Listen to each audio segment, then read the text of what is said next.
Владата не остави последни на потонатиот брод, не стави во незаслужен куќен притвор. На овие пораки укажаа музичарите и угостителите на денешниот протест поради новите рестриктивни мерки со кои се забранија јавните настапи во локалите. Во време на корона криза повеќе од 7 месеци без работа. Сега пак ни забранија да работиме.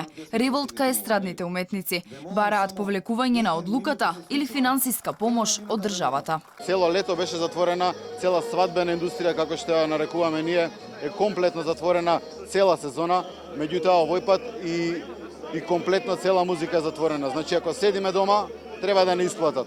Засегнати сме од една ситуација каде трае веќе подолго, значи веќе скоро година што викаме ние, не се само 7 месеци, каде што имаме некои барања кои би сакале да стигне до нашиот премиер Зоран Заев.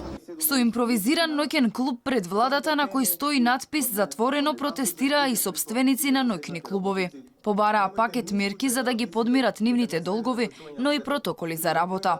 Познати имиња од македонската естрада се собраа пред владата. Велат не е фер сите да страдаат поради неколку сопственици на локали, кои носеки пеачи од регионот не ги почитувале протоколите.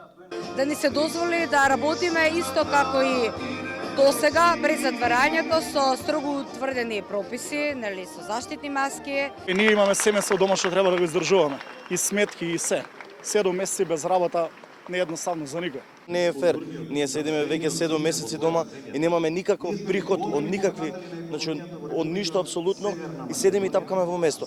Музичарите му дадоа рок од 2 дена на премиерот Зоран Заев да ги прими. Во спротивно најавија уште помасовен протест на 11 октомври. По обраќањето, организаторите истакнаа дека од кабинетот на премиерот им закажале средба за во петок.